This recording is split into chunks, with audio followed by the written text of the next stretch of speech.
Je vous propose de terminer ce cours par quelques informations sur ce que l'on appelle les stratégies auto-handicapantes.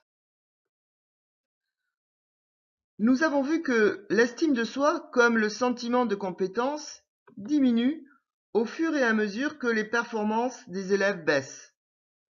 Mais pour les élèves les plus en difficulté, cette baisse connaît un niveau plancher, un niveau en dessous duquel elle ne diminue plus.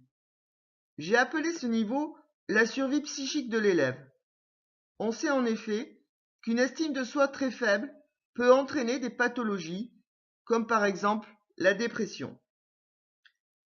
Mais alors quels sont les mécanismes psychologiques qui vont permettre aux élèves de ne pas sombrer dans la pathologie et de maintenir un niveau d'estime de soi psychologiquement acceptable?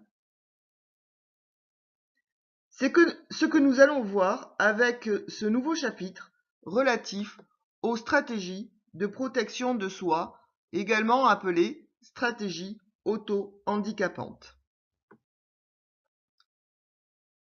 Qu'appelle-t-on l'auto-handicap ou stratégie auto-handicapante?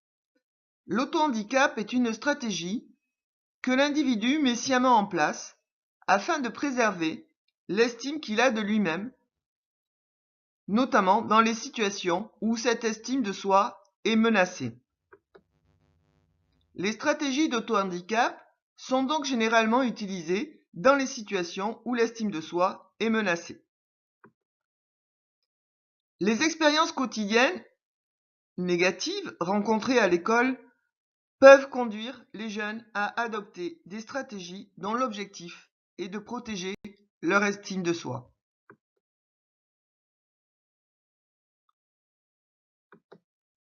Lorsque les perceptions de nous-mêmes sont menacées, nous nous efforçons de les protéger à tout prix.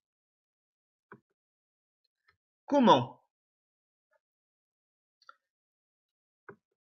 Vous vous rappelez, dans le cours précédent, je vous ai parlé de l'estime de soi comme un quotient, un ratio entre succès et aspiration. Pour augmenter le ratio, on peut certes augmenter les succès, mais c'est une mission difficile pour les élèves en difficulté. Il leur reste alors la possibilité de diminuer le dénominateur, les aspirations, c'est-à-dire l'importance qu'ils accordent au domaine scolaire.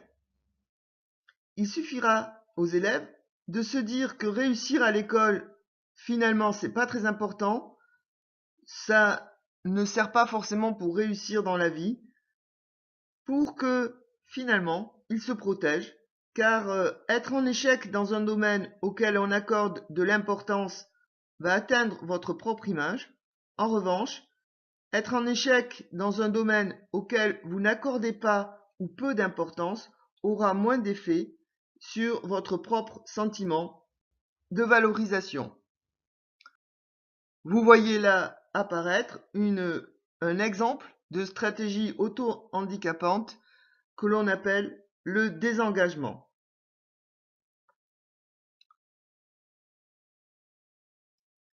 La stratégie de désengagement consiste à ne plus accorder d'importance dans le domaine où on se sent en difficulté, par exemple à l'école, voire dans certaines matières scolaires.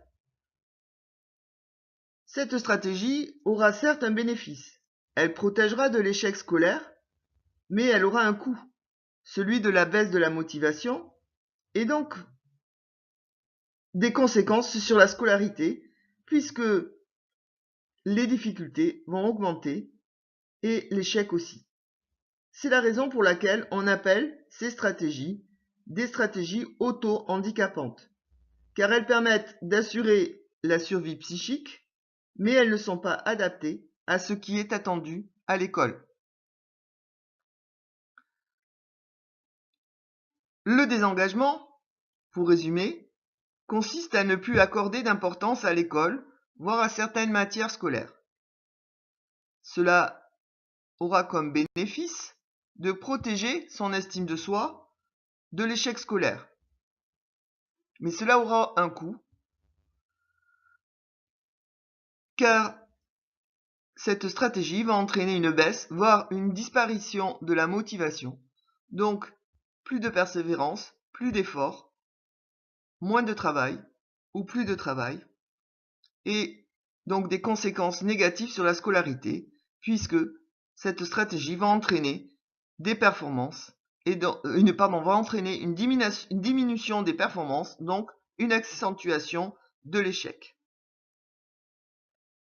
Le problème, comme vous le voyez, est que ces stratégies sont plus ou moins adaptées aux attentes scolaires.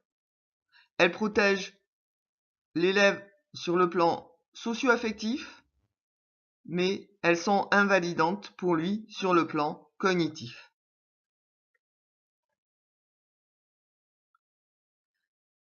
On considère que les stratégies d'autoprotection, stratégies auto-handicapantes, stratégies de protection de soi, sont des moyens de se défendre par des voies non véritablement adaptées, mais pas strictement pathologiques non plus.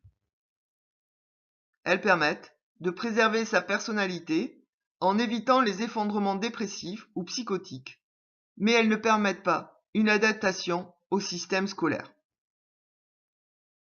Alors que faire? Pour certains chercheurs comme Janos, il faut réorienter ces stratégies et éviter à l'enfant de décrocher de ce domaine valorisé et nécessaire qu'est l'école pour sa vie future. Pour cela, encore faut-il connaître ces stratégies, les comprendre.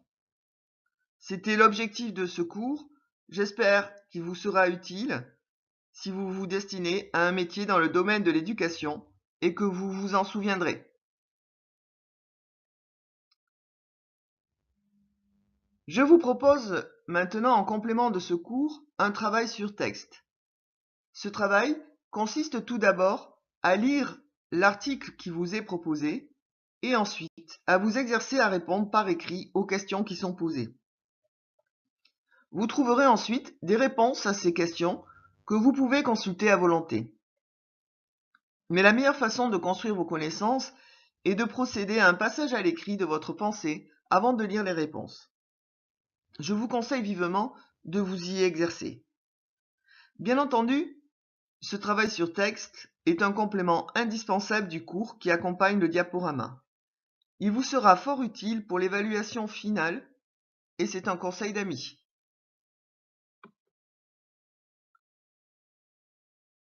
En ce qui concerne les lectures que je vous recommande, je les ai classées en 3 niveaux. Un premier niveau qui correspondent à des lectures indispensables pour réussir l'évaluation de ce cours. En ce qui concerne la motivation scolaire, apprentissage spontané, apprentissage scientifique, qui était l'objet du premier diaporama, le texte de Michel Brossard, concept quotidien, concept scientifique, réflexion sur une hypothèse de travail, et le texte qu'il est incontournable de travailler. Pour ceux qui sont encore plus motivés, je vous conseille l'ouvrage de Veil-Barré, Les apprentissages scolaires.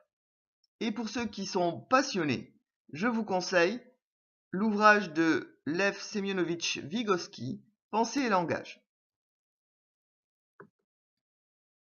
En ce qui concerne les représentations de soi et les stratégies de protection de soi, l'article à lire de manière incontournable est l'article de Delphine Martineau, Connaissance de soi et estime de soi, ingrédients pour la réussite scolaire.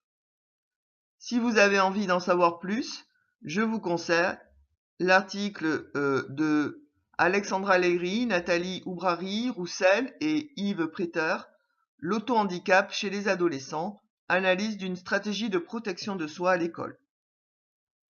Concernant le sentiment d'auto-efficacité, pour ceux qui sont vraiment passionnés par le sujet, je vous conseille l'ouvrage de Bandura, Auto-efficacité, le sentiment d'efficacité personnelle.